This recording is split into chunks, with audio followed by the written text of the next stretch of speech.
la parte teórica del modelo que vamos a ver mañana. Es un modelo físico escala, ¿no? Del río Piraí en la sala que está en hidráulica, ¿no? Que ustedes vieron la semana pasada.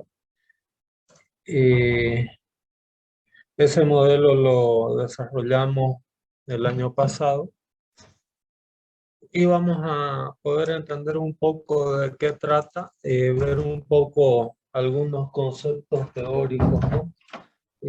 Al respecto.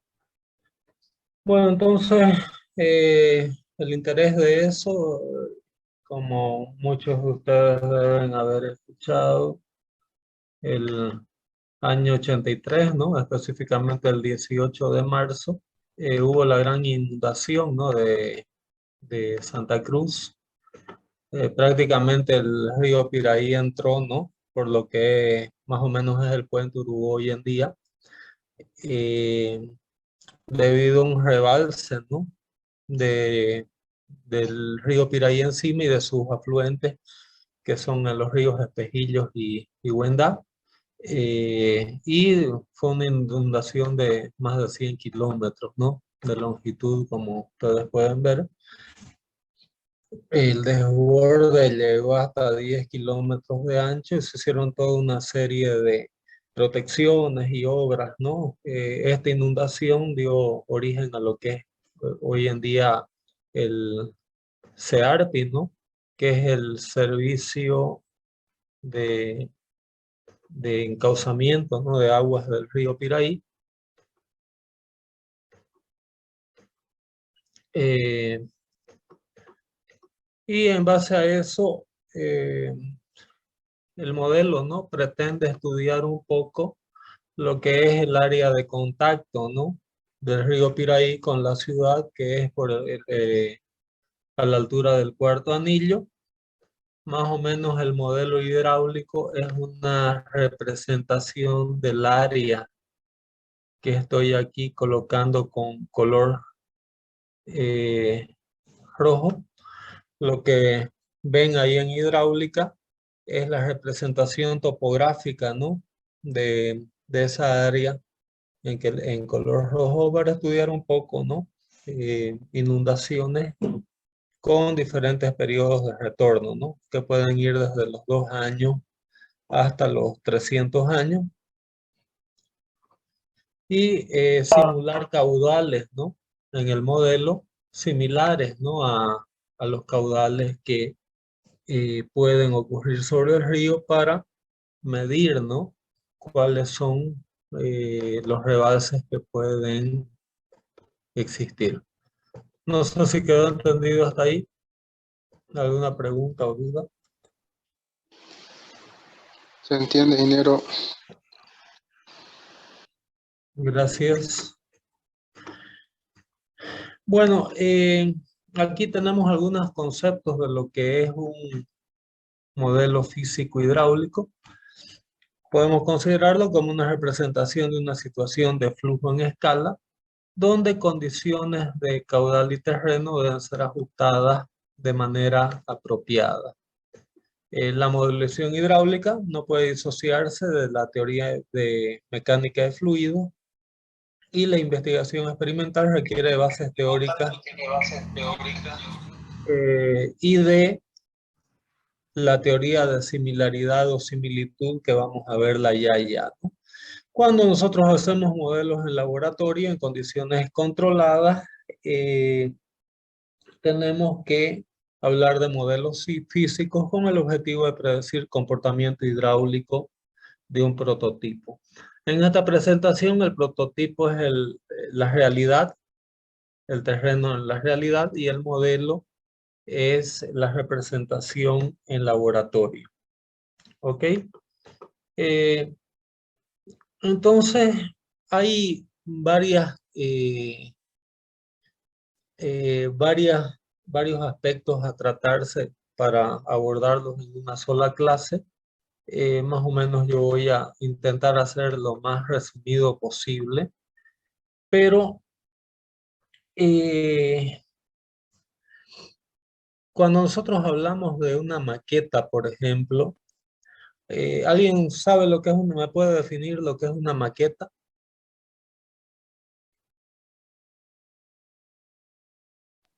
¿Es alguna representación lo que se va a ejecutar o lo que presentó, digamos, ¿no? Sí, una maqueta es un modelo reducido, pero que solamente tiene en cuenta la armonía geométrica. Entonces, una maqueta es cuando el modelo lo representamos solamente con relación a sus dimensiones en X, Y y Z. Entonces, eso es una maqueta. Cuando ya hablamos de un modelo físico, el modelo físico ya viene a ser más que una maqueta, porque la maqueta solamente toma en cuenta eh, la representación proporcional, ¿no? De eh, la representación proporcional desde el punto de vista geométrico. Pero cuando hablamos de un modelo físico hidráulico, por ejemplo, nosotros no solamente tenemos que tomar en cuenta las condiciones de longitud. Aquí tenemos solamente relaciones de longitud como ser largo, ancho y alto, por ejemplo, ¿no? Y son relaciones netamente geométricas. Cuando nosotros consideramos, ¿no?, un modelo físico, no solamente es suficiente la similitud geométrica. En hidráulica, ¿no? O también en mecánica de fluidos, como ser túneles de viento, tenemos que considerar otros dos tipos de similitudes mínimamente, que son la similitud cinemática y la similitud dinámica. Entonces, de manera introductoria, vamos a ver ya en qué consisten, ¿no?, esos otros dos criterios.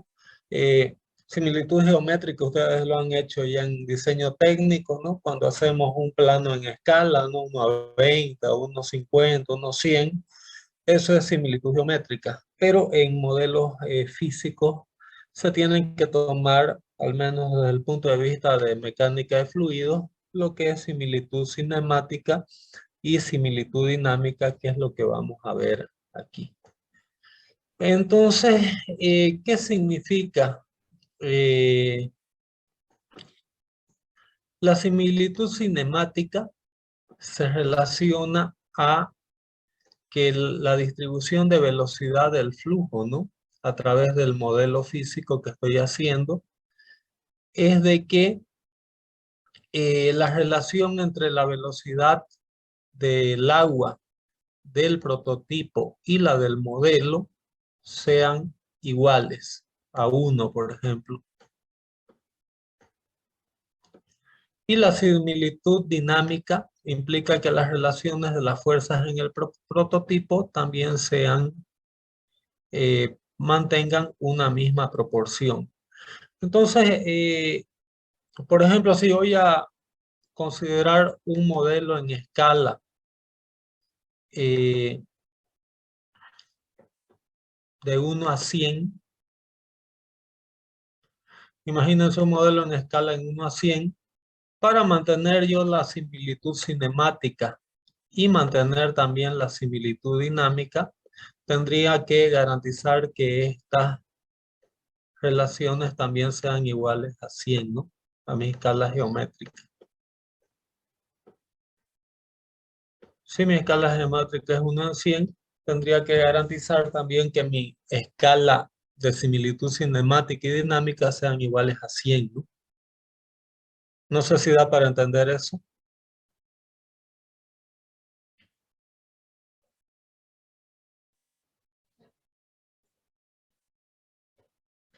¿Qué significa eso? De que yo tendría que acelerar tal vez o desacelerar mi modelo en escala 100 veces.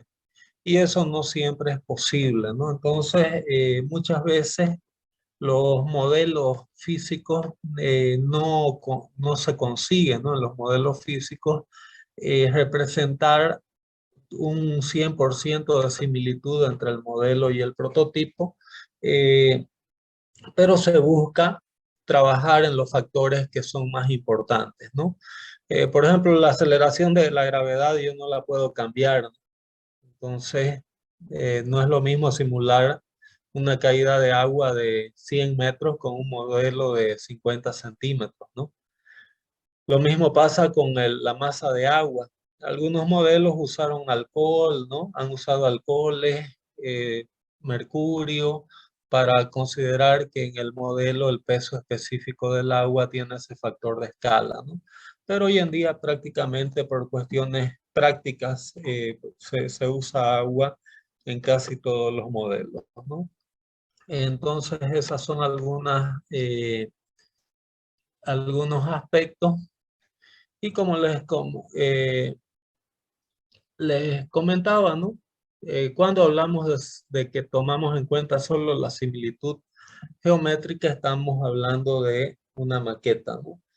Cuando ya consideramos otros factores como ser la similitud cinemática y dinámica, ya ahí estamos hablando de similitud de modelo físico, ¿no?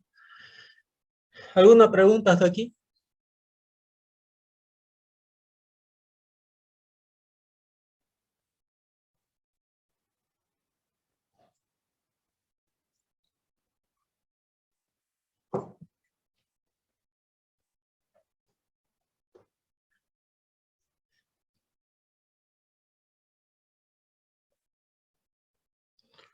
¿Alguna pregunta? Nada, ingeniero.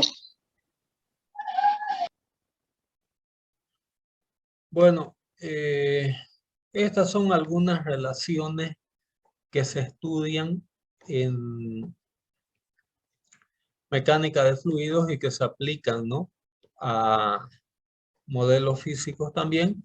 Por ejemplo, la masa de un fluido es igual a su densidad veces sus dimensiones elevadas al cubo, ¿no? TR es el tiempo, que es L, distancia sobre BR, que es velocidad. QR es el caudal dado por la velocidad veces área o LR al cuadrado. Y PR es el número de Froude. La presión puede tomarse como el número de Froude dividido por la sección transversal, ¿no? Estas son ecuaciones de la hidráulica. Lo único que donde dice L es un criterio dimensional, ¿ok? Es un criterio de longitud. Les hago recuerdo que el número de Froude es dado por la velocidad dividida por la raíz cuadrada de la gravedad veces la longitud. Y algunos factores de escala que pueden derivarse a partir del número de Froude se pueden observar aquí en esta expresión.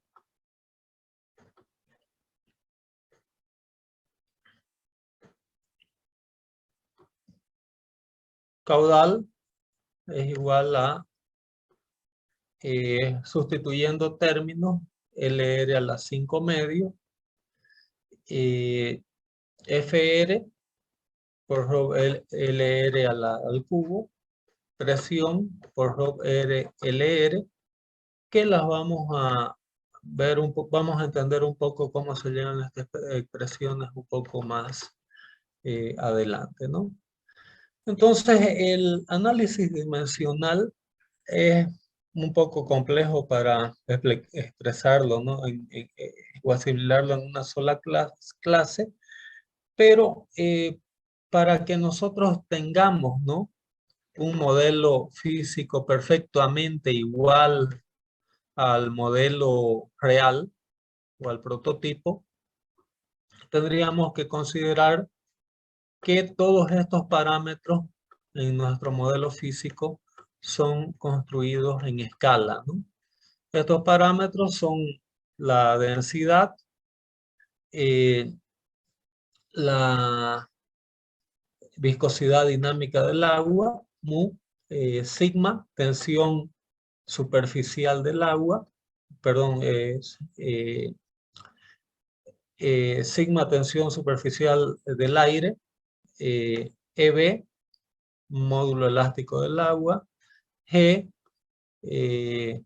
aceleración de la gravedad, L, longitud, B, velocidad y delta P, variación de presión. Entonces, en un modelo físico perfecto tendríamos que tomar en cuenta, escalar, ¿no?, todos estos factores. Como les digo, esto es imposible. Para agrupar un poco el problema, hay un parámetro de Buckingham, un concepto de Buckingham, que en vez de trabajarse con estos 8 parámetros, se trabaja apenas con expresiones derivadas de los mismos en función a apenas 5 parámetros, ¿no?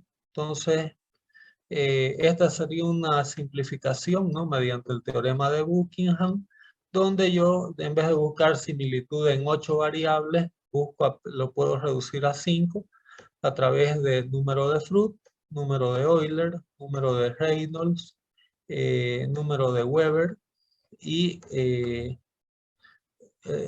más a veces aceleración.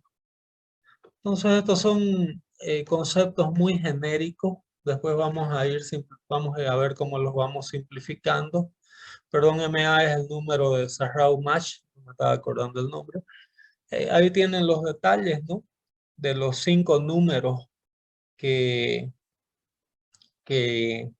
deben tener relación entre el modelo y el prototipo. ¿Qué significa esto? Que si yo tengo mi número de Fruit del prototipo en relación al número de Fruit del modelo, implicaría que también el número de Euler, ¿no?, del prototipo en relación al modelo, el número de Reynolds del prototipo en relación al modelo, el de Weber y el de Sarrau-March, también deberían cumplir la relación entre prototipo y modelo igual a 10. Muchas veces eso prácticamente es imposible, porque ahí tendríamos que, para poder conseguir, ¿no?, esa similitud total, tendríamos que, por ejemplo, trabajar con agua, en vez de agua, en el modelo, trabajar con líquidos de menor densidad, ¿no? Entonces, lo que hoy en día este es un poco en notas, ahí está un poco la historia, ¿no?, de dónde vienen estos números. Con respecto a la similitud dinámica, generalmente los estudios tradicionales han empleado modelos geométricos similares, y en un modelo geométricamente similar, la similitud dinámica es alcanzada solamente si cada parámetro adimensional presenta el mismo valor tanto en el modelo como el prototipo, ¿no? Entonces, es lo que les decía. Las similitudes entre modelo y prototipo debe garantizarse para todos estos 5 parámetros, ¿no? Esto es muy complejo de conseguirse, y lo que se hace hoy en día por efectos prácticos es buscar cuál de estos números es el más importante en el régimen del modelo. Y lo que se busca es simplemente, en vez de trabajar con todos los parámetros iguales, buscar cuál es el preponderante, y en base a ese preponderante lo que se hace es garantizar la similitud dinámica para el número que es más importante, ¿no?, o que implicaría en las mayores distorsiones, ¿no? Entonces aquí son algunas otras consideraciones prácticas para seguir reduciendo un poco ese número de variables, ¿no?, ya en modelos hidráulicos, porque estos criterios que yo estoy comentando se aplican tanto a hidráulica, a neumática, a viento, a todo lo que sea un modelo sometido a a fluidos, ¿no? Cuando hablamos de similitud dinámica aplicada a modelos hidráulicos, básicamente nos concentramos en tres parámetros, que son el número de Froude, el número de Reynolds y el número de Weber, ¿no? El número de Froude es importantísimo en hidráulica, en modelos físicos hidráulicos, cuando el régimen es abierto. Y el número de Reynolds es importantísimo cuando el flujo es bajo conducto forzado, ¿no?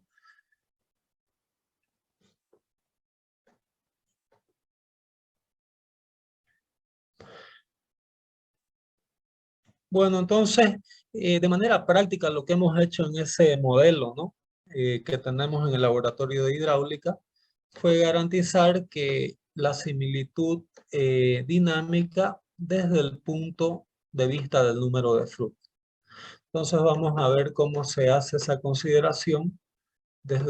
Solo hemos tomado en cuenta, además de la similitud geométrica, la similitud dinámica desde el punto de vista del número de Froude, donde el número de Froude del modelo debe ser igual al número de Froude del prototipo.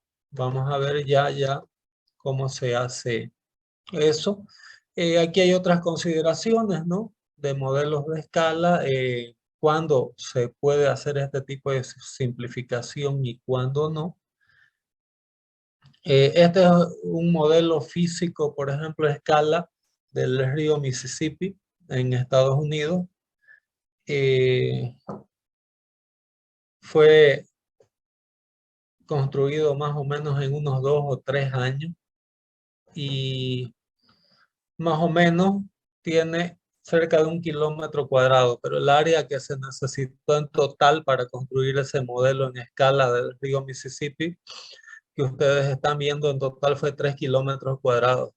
Para tener una noción de lo que son 3 kilómetros cuadrados, imagínense ustedes una maqueta del tamaño, un modelo físico, quiero decir, del tamaño casi de todo el primer anillo, ¿no?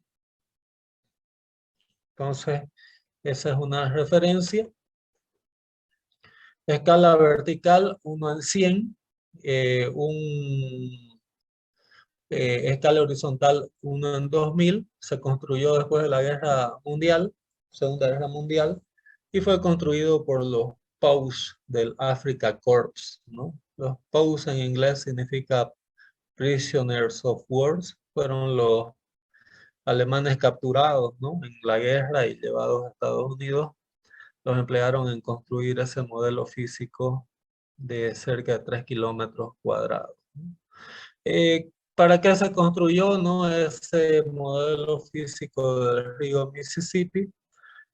Para prever inundaciones, control de contaminación, evaluar puentes, ¿no? Y defensivos a lo largo de las riberas del río. Y también comportamiento de represas que podían ser construidas, ¿no? Ahí ustedes pueden ver el escenario del modelo físico con esas casetas y torres, ¿no? En elevación, para poder observar también todo el tema del flujo, ¿no? Y los modelos en escala de represas y puentes. ¿Ok? No sé si alguien tiene alguna pregunta o duda hasta aquí. El modelo es un modelo distorsionado. Vamos a ver ya sobre modelos distorsionados. La escala vertical es 1 en 100 y la horizontal 1 en 2000. En base a estas escalas también el modelo que construimos en el laboratorio de hidráulica tiene esta relación, ¿no? De proporciones también. Este es un poco el detalle, ¿no? Más o menos nos guiamos en construir un modelo hidráulico del río Piraí en el laboratorio con las mismas escalas, ¿no? Con la escala en las mismas proporciones de este río Mississippi en Estados Unidos. Ahí tienen un poco el proceso, ¿no? Constructivo de esas escalas. Ahí ustedes pueden ver, una vez definimos la escala, agarramos la topografía, ¿no? Que teníamos de ese trecho. La fotografía están Enrique y Eloy, piezas claves fundamentales, ¿no?, en hacer ese modelo. Entonces ahí ustedes tienen, plotamos las secciones transversales sobre piezas de láminas de madera, de manera a cortar secciones transversales. Como ustedes pueden ver aquí, todas las secciones se pegaron sobre madera, se imprimieron, ¿no?, en un plotter y se pegaron, y aquí las fuimos apilando, ¿no?, como pueden ver en el taller de hidráulica, para tener toda la secuencia de la topografía con secciones transversales plotadas en madera, para poder alojar, ¿no? Después rellenamos con suelo, ¿no? Todo el trecho entre esas secciones, y terminamos revistiéndolo con un capeo, ¿no?, de mortero de hormigón, y después impermeabilizamos para reducir al máximo los efectos de rugosidad, de tal manera que después podamos trabajar con diferentes también rugosidades y analizar sus efectos, ¿no? Entonces ahí tienen ustedes toda la secuencia, ¿no? Hicimos inicialmente la losa y el sistema del tanque, ¿no?, del agua con disipador de energía, todo el proceso de construcción, ¿no?, que se fue hecho. Hicimos todo el control topográfico también de colocación de las secciones.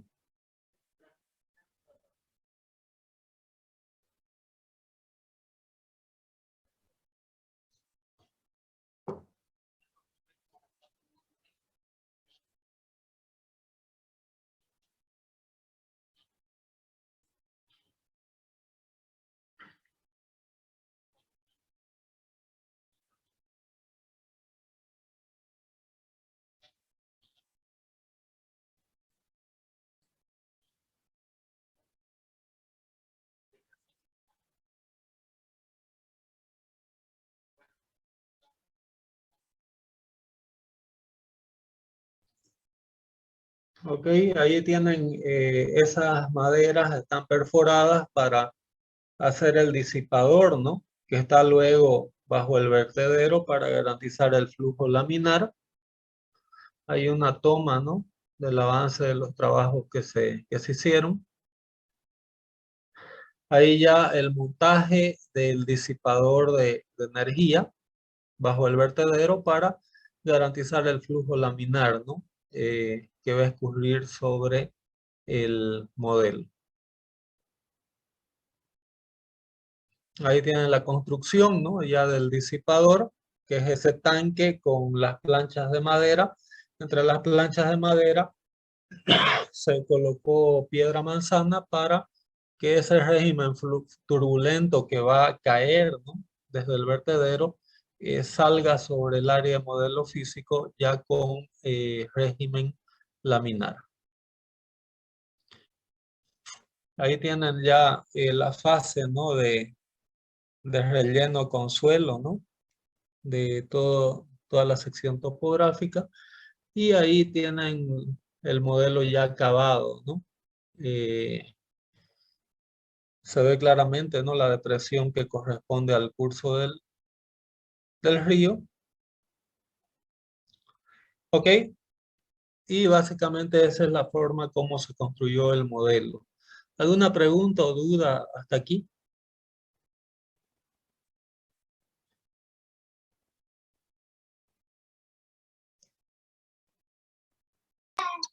Esa montaña tienen ahí más allá y después plano. ¿Cómo? Somos montañas, son esos lo que están más allá de la veneta que están diferentes puestas. Exacto, todo eso. ¿Esto? ¿Y son montañas o? No, en realidad la parte derecha es el Uruguay, ¿no? La parte izquierda es la ciudad de Santa Cruz, ¿no? ¿Por qué parecen montañas? Porque el modelo está deformado 10 veces, ¿no?, en relación a lo que es. ¿Ok? Este trecho se ve plano, porque prácticamente este es el fin del modelo y de aquí para acá se mantuvo plana la sección para evitar que si la caída de agua se hacía muy cerca podía alterar las condiciones de flujo en la parte final del modelo. ¿Ok? Entonces la parte del modelo que estamos analizando y que es la topografía real es esta área. ¿Por qué se ve tan elevado? Porque el modelo está distorsionado por un tema hidráulico que lo vamos a comentar de aquí a poco. No sé si quedó entendido. Se entendió, ingeniero, gracias. Ok, entonces quiero hacer un intervalo de unos 5 minutos para terminar con esta presentación y explicar un poco más o menos para qué sirven estos modelos y explicar un poco qué es lo que vamos a hacer el día de mañana. ¿Ok? Entonces en 5 minutos retomamos el aula. El modelo en escala plana, en escala horizontal, el modelo es 1 en 2000 y en escala vertical es 1 en 100. Es decir, perdón, parecen montañas porque en la vertical las alturas o elevaciones están exageradas 20 veces. ¿Ok? Ya voy a explicar por qué tal, tal grado de distorsión. ¿Ok? Ok, ingeniero. Entonces, en 5 minutos retomamos. Ya mando el link de la segunda parte de la clase. ¿Ok?